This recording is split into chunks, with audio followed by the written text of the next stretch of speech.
Madame la Présidente, Monsieur l'Ambassadeur, chers collègues, la France, comme toute grande nation, se doit de mettre les moyens de sa puissance au service de l'intérêt général du peuple humain. Seule la coopération internationale peut endiguer les menaces qui pèsent sur l'humanité, que ce soit au niveau du changement climatique, des guerres, des pandémies. La guerre que mène la Russie de Poutine contre l'Ukraine a rebattu toutes les cartes de la diplomatie européenne, voire internationale.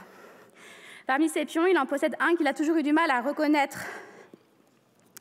voire parfois à contrôler, le groupe Wagner, une société militaire privée qui agit dans une demi-obscurité depuis 2014, partout où la Russie pourrait avoir des intérêts, principalement économiques.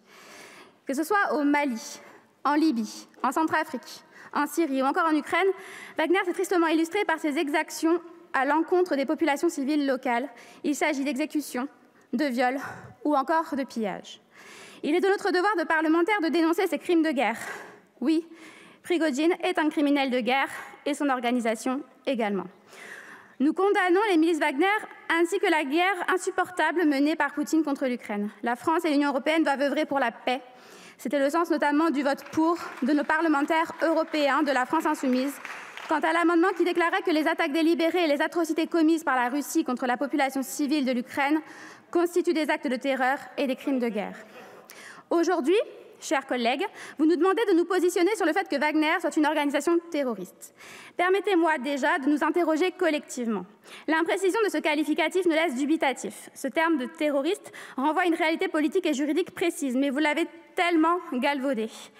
Nous saisissons la portée symbolique de votre texte. Cependant, le Parlement européen s'est déjà penché sur la question, la France ne possédant pas de liste d'organisations terroristes, et cela se joue maintenant au niveau du Conseil de l'Europe qui peine à trancher.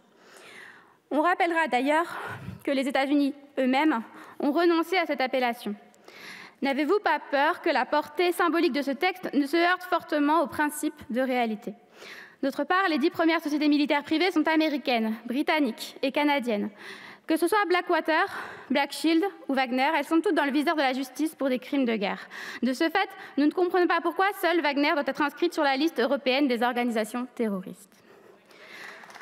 Nous condamnons unanimement tous les crimes de guerre, quels qu'ils soient, et appelons à mettre le sujet sur la table pour toutes ces sociétés militaires privées.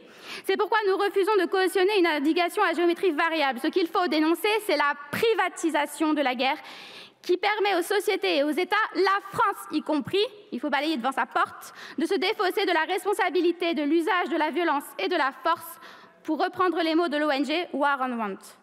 On n'oublie pas le mercenaire français Bob Denard, par exemple, impliqué dans de nombreux coups d'État en Afrique.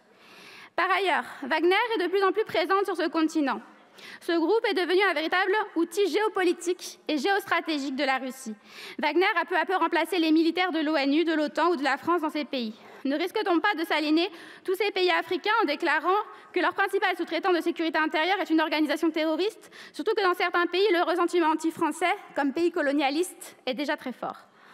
Enfin, les Wagner Leaks ont démontré comment la galaxie Prigojine s'est étendue bien au-delà des activités paramilitaires, notamment en Afrique. Prigojine est aujourd'hui à la tête d'une organisation de plus de 400 sociétés chapeautées par le Concorde Group. Des sanctions ont été prises par l'Union européenne pour bloquer les actifs de ce chien de guerre. Mais quelle efficacité peut-on leur attribuer?